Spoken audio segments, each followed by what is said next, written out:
Hello everyone, कैसे हैं सभी। सभी लोग बहुत अच्छे होंगे और अपनी प्रिपरेशन में लगे होंगे। थोड़ा मैं आप लोगों को सॉरी कहना चाहती हूँ, इसलिए मैं 2-3 दिन आप लोगों को वीडियो नहीं प्रोवाइड कर पाई। एक्चुअली थोड़ी सी मेरी तबीयत ख़राब हो गई थी इस वजह से। बट डोंट वरी, अब मैं थोड़ा ठीक हूँ। तो चलिए शुरू करते हैं अपने साइकोलॉजी के क्वेश्चन। बाल विकास एवं शिक्षण विधि। बुद्धि 4 शब्दों में निहित है: ज्ञान, आविष्कार, निर्देश और आलोचना। यह कथन किस मनोवैज्ञानिक का है? इसका ऑप्शन ए है बिने। बिने ने ये कथन दिया है। ओके, नेक्स्ट है, बुद्धि में योग्यता होती है: सीखने की योग्यता, अमूर्त चिंतन करने की योग्यता, समस्या समाधान करने की योग्यता, उपरोक्त सभी। तो बुद्धि में सारी योग्यताएं आती हैं, तो इसका ऑप्शन होगा डी, उपरोक्त सभी। शिक्षा के कितने प्रमुख ध्रुव हैं? तो इसका ऑप्शन है ए, 3। शिक्षा के 3 प्रमुख ध्रुव कौन कौन से हैं? शिक्षक, शिक्षार्थी और पाठ्यक्रम, ये तीनों आएंगे इसमें। नेक्स्ट है, उत्तम शिक्षण की प्रमुख विशेषताएं कौन कौन सी हैं? वांछित सूचनाएं प्रदान करना, निर्देशात्मक एवं जनतांत्रिक मूल्यों पर आधारित होना, प्रेरणात्मक एवं सृजनात्मक होना, उपरोक्त सभी। इसका ऑप्शन डी है, उपरोक्त सभी ये होगा इसमें। ओके, नेक्स्ट है, शिक्षण में दृश्य श्रव्य सामग्री जैसे ओवरहेड प्रोजेक्ट, दूरदर्शन तथा कंप्यूटर का उपयोग किस विषय वस्तु का द्योतक होता है? इसका ऑप्शन है बी, शैक्षिक प्रौद्योगिकी का। ये सारी चीज़ें जो होती हैं द्योतक होती हैं। ओके, नेक्स्ट है, शैक्षिक प्रौद्योगिकी के प्रमुख तत्वों में सम्मिलित है अभियांत्रिकी, प्रबंध शास्त्र और साइबरनेटिक्स, उपरोक्त सभी। इसका ऑप्शन डी है, उपरोक्त सभी। ये तीनों जो होंगे इसमें आएंगे शैक्षिक प्रौद्योगिकी में। मुक्त विद्यालय प्रणाली की विशेषताओं में शामिल है। इसका ऑप्शन है डी, प्रवेश योग्यता तथा आयु सीमा से मुक्त प्रवेश, शिक्षण के माध्यम के चयन की छूट व परीक्षा की लचीली योजना, शैक्षिक व व्यावसायिक पाठ्यक्रमों में से विषयों के चयन की स्वतंत्रता, उपरोक्त सब। ये सारी चीज़ें आएंगी। मुक्त विद्यालय प्रणाली का ही मतलब है कि मतलब हमको हर चीज़ में छूट हो, ना कि हम किसी चीज़ के बंधे हों कि नहीं हमें सिर्फ यही पढ़ना है, इसके अलावा हम और नहीं पढ़ सकते। तो ऐसी ही उसमें व्यवस्थाएं नहीं होंगी।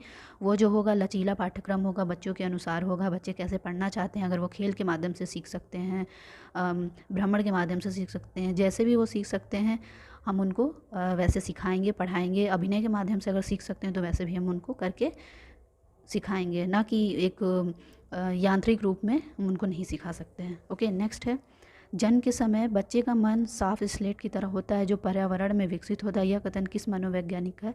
इसका ऑप्शन है बी, विलियम जेम्स का है ये। ओके, नेक्स्ट है, बाल विकास की कितनी अवस्था सॉरी बाल विकास की कितनी अवस्थाएं होती हैं? इसका ऑप्शन है ए, 6 अवस्थाएं होती हैं बाल विकास की। तो कौन कौन सी होती हैं? पहली होती है भ्रूणावस्था, फिर होती है गर्भावस्था, फिर शैशवाकाल आता है, फिर प्रारंभिक बाल्यकाल होता है, फिर मध्य बाल्यकाल होता है, फिर उसके बाद किशोरावस्था आती है, फिर प्रौढ़ावस्था आती है। ये 6 होते हैं। ओके, नेक्स्ट है, संगठन की अनिवार्य विशेषताएं कौन सी हैं? इसका ऑप्शन है डी, उपरोक्त सभी हैं। व्यक्तियों का समूह, सामान्य लक्ष्य, सामूहिक क्रियाकलाप, ये सभी आएंगी संगठन की अनिवार्य विशेषताओं में। जिला शिक्षा एवं प्रशिक्षण संस्थान की स्थापना देश में पहली बार कब हुई थी? इसका ऑप्शन है बी है, 1987 में हुई थी। ओके, इसमें बताना कि कौन सा सुमेलित नहीं है। प्रासंगिक बोध परीक्षण जिसको टैट बोलते हैं, ये मार्गन एवं मरे का है, ये ऑप्शन आपका सही है। सेकंड है रोशार्क स्याही धब्बा परीक्षण, ये प्रेसी का है। थर्ड है अंतर्बोध परीक्षण कैट जिसको बोलते हैं कैट, ये लियोपोल्ड बेलक का है। या फोर्थ है शब्द साहचर्य परीक्षण, ये गॉल्टन एम युंग का है। इसमें बताना है कौन सा सुमेलित नहीं, ये सारे सुमेलित हैं ऑप्शन बी को छोड़ के। रोसार्क स्याही धब्बा परीक्षण ये प्रेसी का नहीं है, ये हरमन रोसार्क का है। ओके, मनोवैज्ञानिक गैने किस अधिगम के सिद्धांत से संबंधित है? इसका ऑप्शन है बी, अधिगम की श्रेणी क्रम से। जो गैने ने है उनके बुक है जो कंडीशन ऑफ लर्निंग, उनमें उसने अधिगम के सीखने के प्रकार के 8 प्रकार बताए हैं कि कैसे सीख सकते हैं। तो जो 8 प्रकार हैं उसमें सबसे पहला कौन सा आता है? संकेत अधिगम है। और सबसे लास्ट वाला है समस्या समाधान अधिगम। उसके अंदर बहुत सारे अधिगम हैं, जैसे कि संप्रत्यय अधिगम और शाब्दिक अधिगम है, उद्दीपक अनुक्रिया अधिगम है, ऐसे सारे बहुत अधिगम है। लेकिन एग्ज़ाम में मैक्सिमम जो होता है फर्स्ट और लास्ट वाला जैसे पूछ लिया जाता है कि पहला कौन सा है और लास्ट कौन सा है, तो आदमी हमेशा इसमें कंफ्यूज हो जाता है कि संकेत है कि समस्या समाधान है।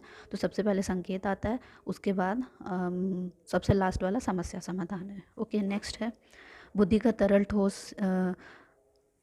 सिद्धांत किसने प्रस्तुत किया है? तो इसका ऑप्शन होगा ए, थर्स्टन। तरल बोल रहा है, तरल बुद्धि का सिद्धांत किसने दिया है? तो इसका ऑप्शन सी है, कैटल ने दिया है। ओके, नेक्स्ट है, प्रधानाचार्य के लिए विद्यालय में कौन सी नेतृत्व शैली सर्वाधिक उपयुक्त होती है? इसका ऑप्शन है बी, लोकतांत्रिक नेतृत्व। क्योंकि अगर प्रधानाध्यापक जो होगा अगर वो अच्छा होगा तो इससे क्या होगा कि बच्चे जो हैं वो डरेंगे नहीं, एक मतलब खुले वातावरण में पढ़ेंगे। उनको जैसे कि नेतृत्व शिक्षक वाली कक्षा की ज़रूरत होती है। ओके, नेक्स्ट है, निम्नलिखित में से कौन साक्षर के नियम से संबंधित है? इसका ऑप्शन डी है, समीपता का नियम, समानता का नियम, वैषम्य का नियम, उपरोक्त सभी सारे आएंगे। ओके, नेक्स्ट है, निम्नलिखित में से किस ग्रंथि को मुख्य ग्रंथि कहते हैं? इसका ऑप्शन बी है, पीयूष ग्रंथि को मुख्य ग्रंथि कहते हैं। ओके, इसमें भी जैसे एड्रिनल ग्लैंड है, अंतरस्रावी है, थायराइड ग्रंथि। थायराइड ग्रंथि क्या होती है? जो हमारे चेस्ट के नीचे यहाँ पे पाई जाती है। अगर ओके, जैसे बच्चों में भी होती है, लेकिन जैसे जैसे बड़े होते हैं ये चीज़ें वो ख़त्म हो जाती हैं। नेक्स्ट है, निम्नलिखित में से कौन केंद्रीय प्रवृत्ति की माप नहीं है? इसका ऑप्शन है बी, जो प्रसार जो होता है वो केंद्रीय प्रवृत्ति की माप नहीं होता है। माध्य, माध्यिका और बहुलक ये तीनों होते हैं।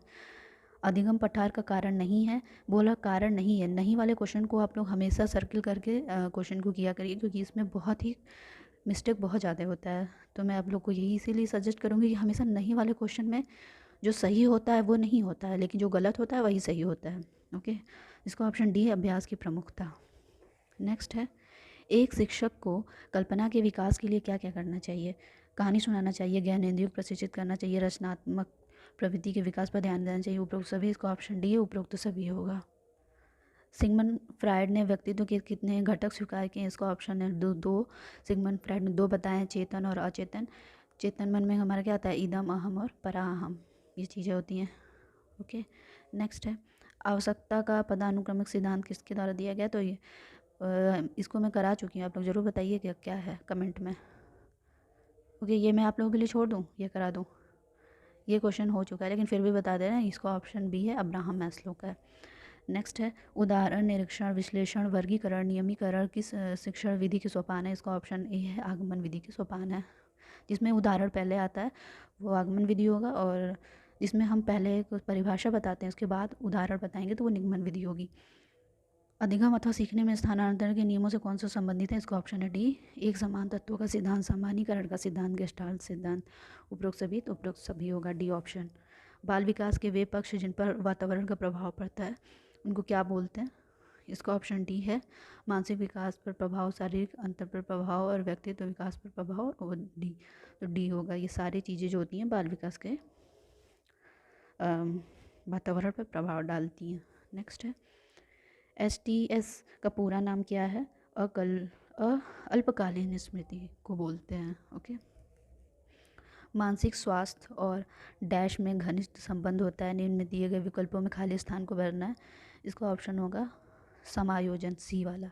मानसिक स्वास्थ्य और समायोजन में घनिष्ठ संबंध होता है, बिने साइमन परीक्षण द्वारा माप किया जाता है। इसका ऑप्शन है डी, विशिष्ट बुद्धि का। ओके, नेक्स्ट है, कौशल सीखने की पहली अवस्था क्या है? तो इसका ऑप्शन है बी, अनुकरण जो होती है वो कौशल सीखने की पहली अवस्था होती है। किस घोषणा पत्र को भारतीय शिक्षा का शिलालेख कहा जाता है? इसका ऑप्शन है बी, वुड डिस्पैच को। ओके, तो ये रहे पूरे 30 क्वेश्चन साइकोलॉजी के। कैसा लगा आपको सेट ज़रूर बताइएगा, और मेरे चांस यही रहता है, मेरी कोशिश यही रहती है कि मैं आप लोग को मैक्सिमम क्वेश्चन कराऊँ बिना टाइम वेस्ट किए। तो आप लोग जैसे ही मेरे वीडियो पे जुड़े रहिए और मेरे वीडियो को ज़्यादा से ज़्यादा लाइक शेयर और सब्सक्राइब किया करिए, क्योंकि बहुत सारी चीज़ें ऐसी हैं जो मैं आप लोगों के साथ शेयर करना चाहती हूँ। वो चीज़ें तभी हो पाएंगी जब आप लोग मेरा सपोर्ट करेंगे, और हर वीडियो में मैं ये बात कहती हूँ। तो आप लोग प्लीज़ मेरे वीडियो को सपोर्ट करिए, आगे बढ़ाइए, और मेरे चैनल को ज़रूर शेयर किया करिए, लाइक किया करिए, सब्सक्राइब करना ना भूलें। तो चलिए मिलते हैं फिर नेक्स्ट डे नेक्स्ट प्रैक्टिस के साथ।